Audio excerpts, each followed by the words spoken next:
Hello Sukanya Samriddhi योजना या Sukanya Samriddhi account. बहुत सारे डाउट्स होते हैं। सुकन्या समृद्धि योजना क्या है, सुकन्या समृद्धि अकाउंट्स क्या है, कौन खुलवा सकता है, कितने से खुलवा सकता है, मैच्योरिटी कब होगी, कहाँ खुलवा सकते हैं और कितने टाइम तक ये चलेगा, कितना डिपॉजिट कर सकते हैं। काफ़ी सारे सवाल होते हैं। आज मैं अभिनव गोपालन आपको यही बताऊंगा, टोटल जानकारी आपको दूंगा कि ये कैसे होता है, कब होता है, क्यों होता है, किस तरीके से होता है ये।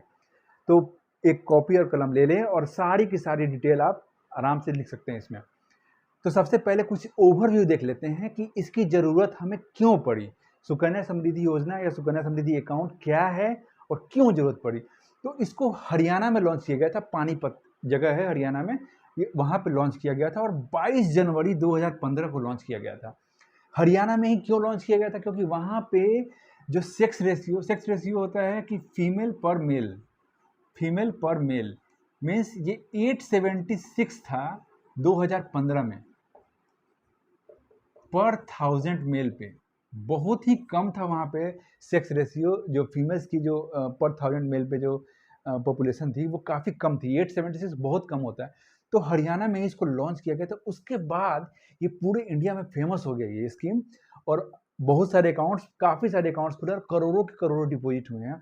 और ट्रस्ट में ये काफ़ी बेहतरीन स्कीम है। अगर आपके घर में कोई लड़की है और वो 10 से नीचे की है तो डेफिनेटली आंख मूंद के सुकन्या समृद्धि अकाउंट उसका खुलवा देना चाहिए, क्योंकि बहुत ही बेहतरीन स्कीम है।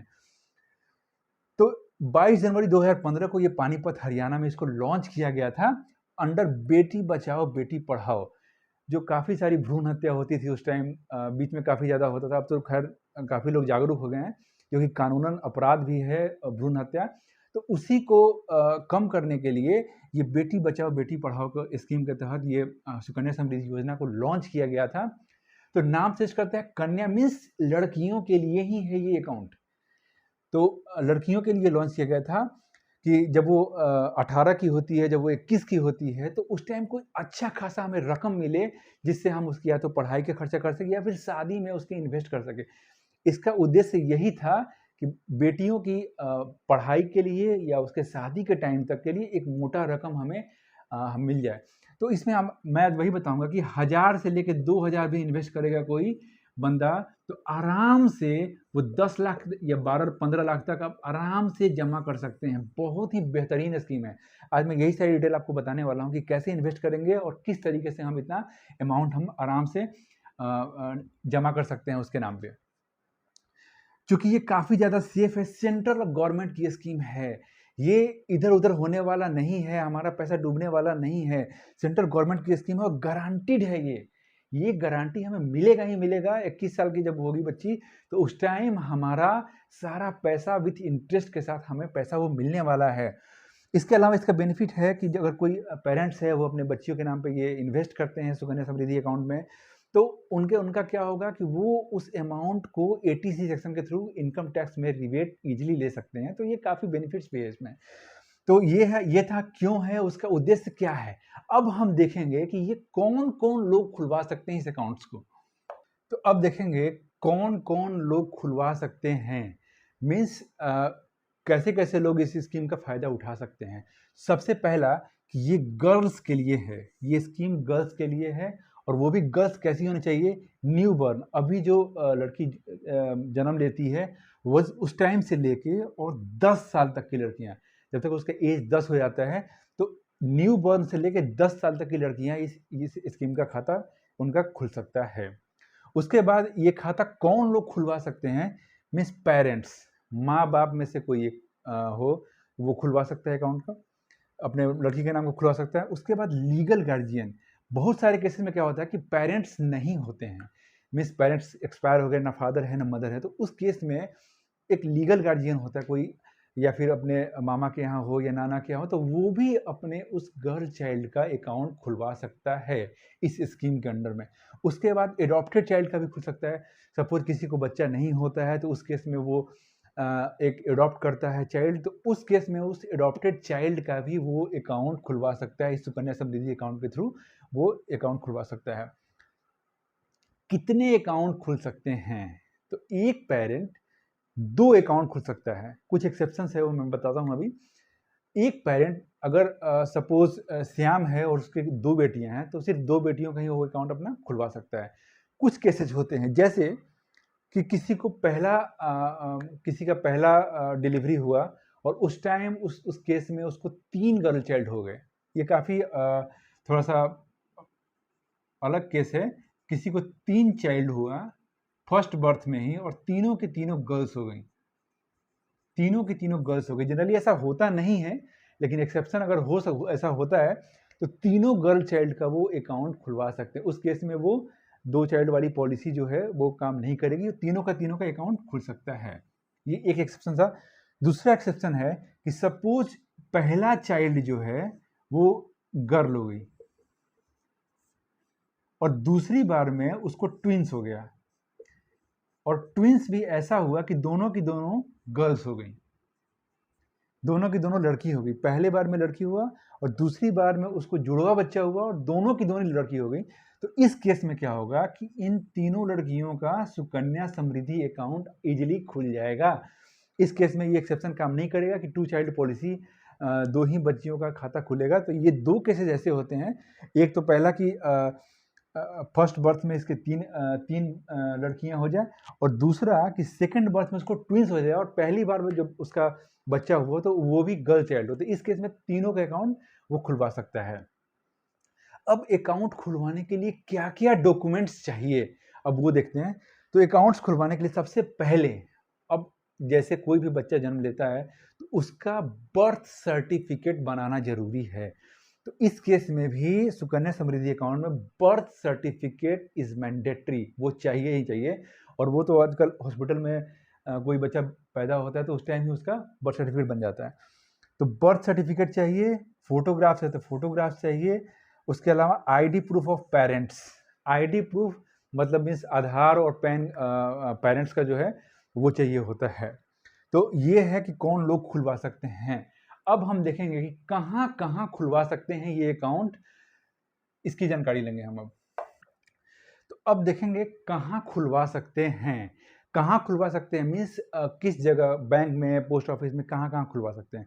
तो आप सेंट्रल बैंक ऑफ इंडिया में खुलवा सकते हैं, या किसी भी नेशनलाइज्ड बैंक, जो भी नेशनलाइज्ड बैंक है आप किसी भी बैंक में खुलवा सकते हैं। इसके अलावा पोस्ट ऑफिस में भी आप खुलवा सकते हैं। अब मैं बता दूं कि सेंट्रल बैंक ऑफ इंडिया में अभी जो बीसी पॉइंट होता है, जो जिसको हम कियोस्क बैंकिंग कहते हैं, वो पॉइंट होता है, या फिर सीएसपी सेंटर होता है। सुकन्या समृद्धि अकाउंट जो है ये बीसी पॉइंट्स पे भी अब खुलने लगे हैं। आप वहाँ पे बर्थ सर्टिफिकेट ले जाएं, आधार वगैरह ले जाएं, तो वहाँ पे भी अब खुलने लगे हैं। किसी भी नेशनलाइज्ड बैंक में खुलवा सकते हैं आप, कहीं भी पोस्ट ऑफिस में आप खुलवा सकते हैं ये सुकन्या समृद्धि अकाउंट। बैंक किसी बैंक में। इसके अलावा कुछ और मिससेलेनियस चीज़ें हैं, जैसे सपोज हमें ट्रांसफ़र करना है, पोस्ट ऑफिस से हमें सेंट्रल बैंक ऑफ इंडिया में अकाउंट ट्रांसफ़र करना है, तो ये इसकी भी फैसिलिटीज अवेलेबल है। आप किसी भी कहीं पे भी रहिए, अगर आपका सुकन्या अकाउंट है तो एक पोस्ट ऑफिस से दूसरे पोस्ट ऑफिस के ब्रांच में ट्रांसफर कर सकते हैं, एक सेंट्रल बैंक ऑफ इंडिया के ब्रांच से दूसरे ब्रांच में ट्रांसफर करा सकते हैं। इसके अलावा पोस्ट ऑफिस में आपका अकाउंट है तो वहां से आप क्लोज करा के सेम अकाउंट आप सेंट्रल बैंक ऑफ इंडिया में खुलवा सकते हैं। मतलब कहीं से भी कहीं भी आप अकाउंट को ट्रांसफर कर सकते हैं, ये इसमें फैसिलिटी है। तो इन जगहों पे आप खुलवा सकते हैं। इसके बाद देखते हैं रेट ऑफ इंटरेस्ट। इसका रेट ऑफ इंटरेस्ट हमेशा चेंज होता रहता है, लेकिन हमेशा ये 8+ ही रहता है और 8 के आसपास ही घूमता रहता है। काफ़ी अच्छा इंटरेस्ट रेट है। तो अभी इसका इंटरेस्ट रेट 8% है। अभी कोई इन्वेस्ट करेगा 1 लाख रुपए तो वो 8% उसको मिलेगा।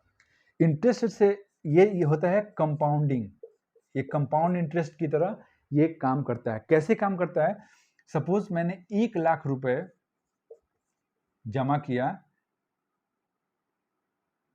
तो इसका 1 साल में 8% मिलेगा, जो हो जाएगा बाद में 1,08,000 रुपए। 1 साल के बाद इतना हो जाएगा और फिर इस पे हमें ब्याज मिलेगा। तो ये कंपाउंडिंग काम करता है, ये इस पे कंपाउंड इंटरेस्ट एप्लीकेबल होता है। तो इंटरेस्ट रेट अभी 8% है। अब जो हमारा सुकन्या अकाउंट है इसमें हम जमा कैसे कर सकते हैं।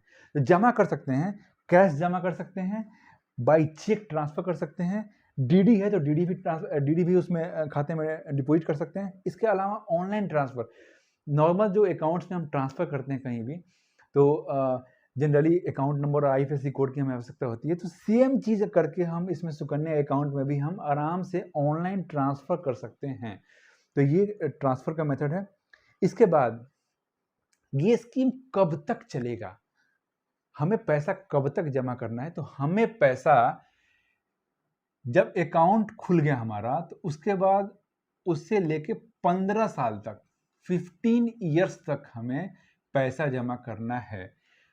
इसमें कुछ लोग कंफ्यूज होते हैं कि 15 साल कौन सा, लड़की का उम्र 15 साल या फिर अकाउंट खुलने से 15 साल। तो मैं बता दूं कि अकाउंट खुलने से 15 साल तक, मतलब 15 साल अकाउंट ओपनिंग तक होना चाहिए। जैसे एग्जांपल के लिए, अगर किसी लड़की का उम्र 4 साल है और उसका सुकन्या अकाउंट खुलता है, तो ये जब तक 19 साल की होगी 15 साल हमें इसमें पैसा जमा करना पड़ेगा।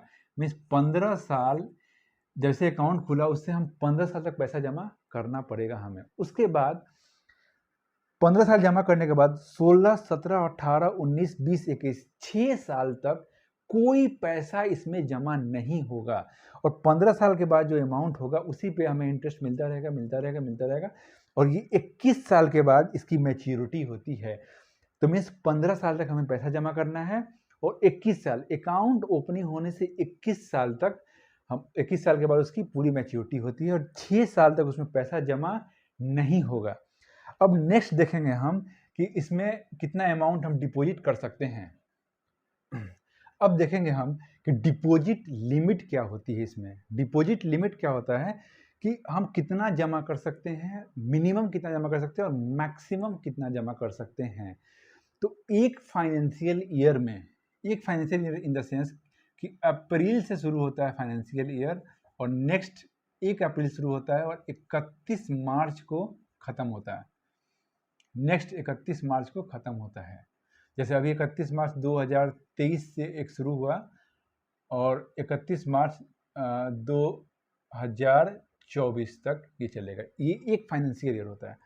तो इस फाइनेंशियल ईयर में मिनिमम 250 रुपये अकाउंट में जमा कराना आवश्यक है। अगर हम जमा नहीं कराते हैं तो हमारा ये सुकन्या अकाउंट जो है वो इनएक्टिव हो जाएगा। तो हमें मिनिमम 250 रुपीज़ हमें जमा करना पड़ेगा इस अकाउंट में। मैक्सिमम कितना जमा कर सकते हैं? 1.5 लाख तक। इससे ज़्यादा जमा नहीं हो सकता है। इसे अगर कोई जमा भी कर देता है उसको कोई इंटरेस्ट नहीं मिलेगा। तो इसमें मिनिमम हमें 250 रुपये ही, मिनिमम 250 और मैक्सिमम 1.5 लाख तक जमा कर सकता है। अब वो कैसे जमा करना है? तो या तो आप मंथली जमा कर सकते हैं या वन टाइम जमा कर सकते हैं, ये आप पे डिपेंड करता है। जो भी जमा होगा वो मल्टीपल ऑफ 50 रुपीज़ के मल्टीपल में ही ये अमाउंट जमा होगा। ऐसा नहीं कि हम 415 रुपये जमा कर दिए, ये जमा नहीं होगा। तो इस केस में क्या होगा कि हमें 50 रुपीज़ के मल्टीपल में ही हमें इस अकाउंट में जमा करना है। इसमें हम ऑटो डेबिट भी लगवा सकते हैं। अब कोई पेरेंट्स का अकाउंट है, वो चाहता है कि ऑटो डेबिट महीने में इतना पैसा कट के चला जाए, तो वो ऑटो डेबिट भी लगवा सकता है। इसमें बेस्ट टाइम कब होता है पैसा जमा करने के लिए, जान लीजिए। हमेशा 1 से 5 तारीख का जो समय होता है, 1 तारीख से 5 तारीख का किसी भी मंथ का, वो बेस्ट टाइम होता है पैसे जमा। जैसे सपोज मैंने 6 अप्रैल को पैसा जमा कर दिया, तो हमें अप्रैल मंथ का हमें जो इंटरेस्ट है वो नहीं मिलेगा। जो 1 से 5 तारीख के बीच में जितना हम अमाउंट जमा करते हैं, तो उसी अमाउंट पे हमें उस महीने का इंटरेस्ट मिलेगा। जो मैक्सिमम अमाउंट होगा उस पे ही हमें इंटरेस्ट मिलेगा। तो अगर 6 अप्रैल को जमा करते तो इंटरेस्ट नहीं मिलेगा। तो अगर कोई जमा करता है तो हमेशा 1 से लेकर 5 तारीख तक किसी भी महीने में वो जमा कर सकता है। तो बेस्ट टाइम होता है जमा करने का ये।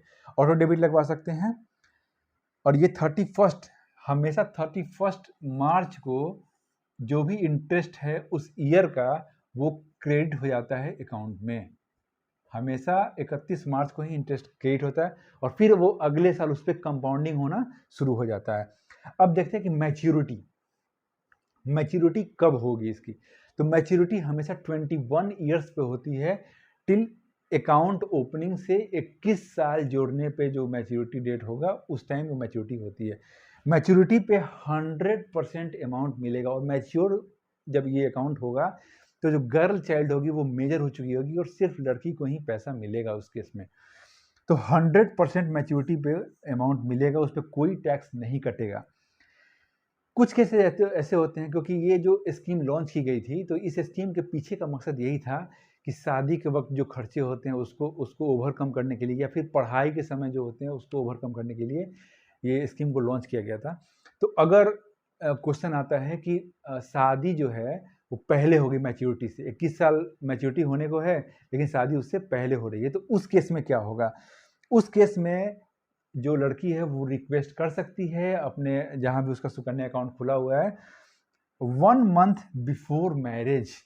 अगर 6 अप्रैल को उसकी शादी है तो वो 6 मार्च से रिक्वेस्ट कर सकती है, 6 मार्च के बाद 1 महीने के अंदर वो रिक्वेस्ट कर सकती है, या फिर 3 महीने बाद तक, मीन्स मई, जून, जुलाई, ये 3 मंथ आफ्टर मैरिज, शादी के 3 महीने बाद तक या फिर शादी से 1 महीने पहले वो रिक्वेस्ट कर सकती है अपने सुकन्या समृद्धि अकाउंट जहाँ भी उसका खुला हुआ है कि इसको हमें क्लोज कर दिया, तो उस केस में ये क्लोज हो जाएगा। लेकिन उसके पीछे भी एक हमारा है कि किस तरीके से उस टाइम भी उसे 18 साल का होने का उसको प्रूफ देना पड़ेगा कि वो मेजर हो चुकी है।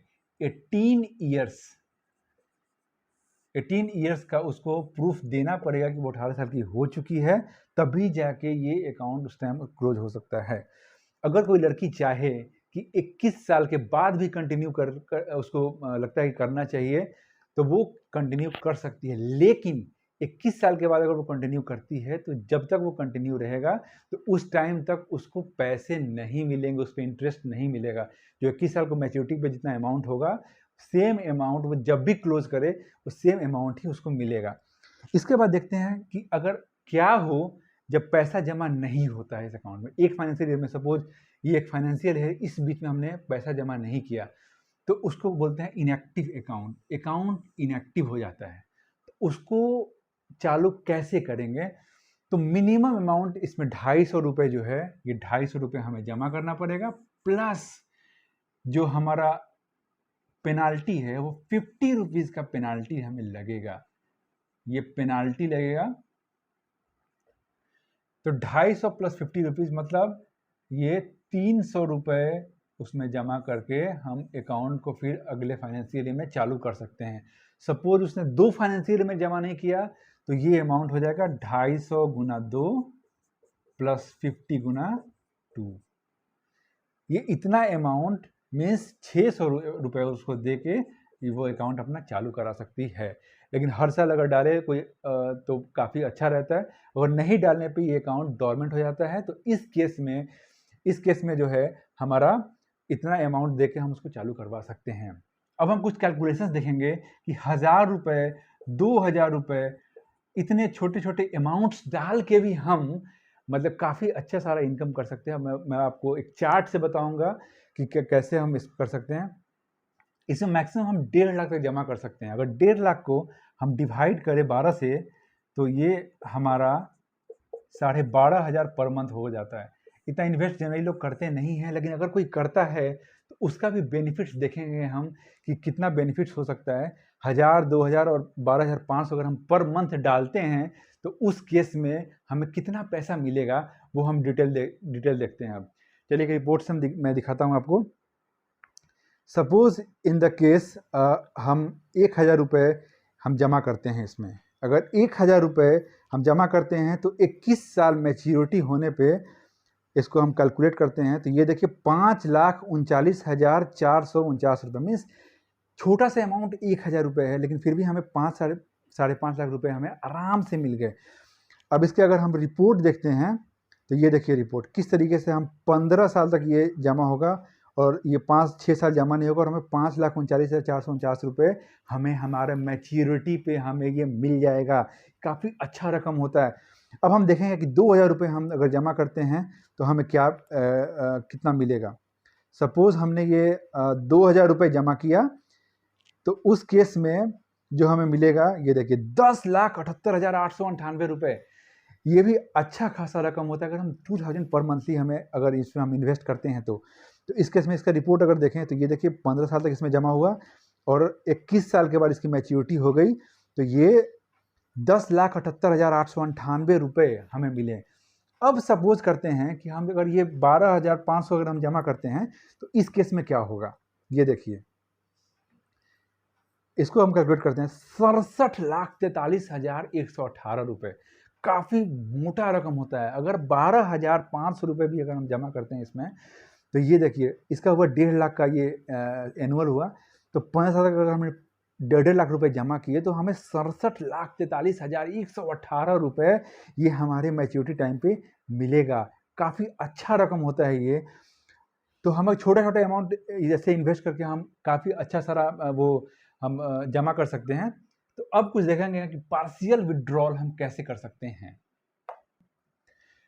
अब हम देखते हैं प्री मैच्योर क्लोजर, मीन्स कि वैसे तो 21 साल पे ये मैच्योरिटी होती है, लेकिन बीच में अगर वो प्री मैच्योर क्लोजर होता है तो वो किस किस कंडीशंस में हो सकता है, अब ये देखते हैं। सबसे पहला डेथ। अगर जिसका सुकन्या खुला है उसकी किसी वजह से डेथ हो जाती है तो उस केस में ये इमीडिएट क्लोज होगा अकाउंट, और जो भी पेरेंट होगा उसका उसमें उसको सारा पैसा मिल जाएगा वापस। तो डेथ के केस में इमीडिएटली क्लोज हो जाएगा। इसीलिए इसमें नॉमिनेशन फैसिलिटी अवेलेबल नहीं होता है, इसमें नॉमिनी नहीं बना सकते हम। इसके बाद सेकंड केस है girl child becomes NRI, means कि कोई लड़की है अभी वो इंडिया में रह रही है, कुछ दिनों के बाद उसका इंडिया से बाहर चली जाती है तो वो वहीं रहने लगती है। तो इस केस में क्या होता है कि ये अकाउंट क्लोज होना, इस अकाउंट क्लोज करना पड़ेगा इसको। तीसरा है एक्सट्रीम डिफिकल्टी। एक्सट्रीम डिफिकल्टी कहने का मतलब ये होता है कि एक्सट्रीम डिफिकल्टी में कुछ ऐसे केसेस होते हैं जैसे लाइफ थ्रेटनिंग डिजीज, मीन्स कोई ऐसी बीमारी हो गई जिससे लड़की मर सकती है, तो उस केस में जो है इस अकाउंट को हम क्लोज कर सकते हैं। उसके बाद डेथ ऑफ गार्जियन, उसके पेरेंट्स अगर एक्सपायर कर जाते हैं, उसके पेरेंट्स अगर गुजर जाते हैं और वो अकाउंट कंटिन्यू नहीं कर सकती है, तो उस केस में भी ये सुकन्या समृद्धि अकाउंट बंद करना पड़ेगा। बट इसमें कंडीशंस ये है कि मिनिमम 5 इयर्स इस अकाउंट को चलाना पड़ेगा, मिनिमम 5 इयर्स इस अकाउंट को चलाना पड़ेगा। तो ये कुछ कंडीशंस है, लेकिन इस केसेस में क्या होगा कि इसमें मेडिकल सर्टिफिकेट देना पड़ेगा कि हाँ उसको लाइफ थ्रेटनिंग डिजीज है या उसके गार्जियन एक्सपायर कर गए हैं। तो ये सारे केसेस में हम इसको प्री मैच्योर क्लोजर कर सकते हैं। इसमें लोन फैसिलिटी अवेलेबल नहीं होता है।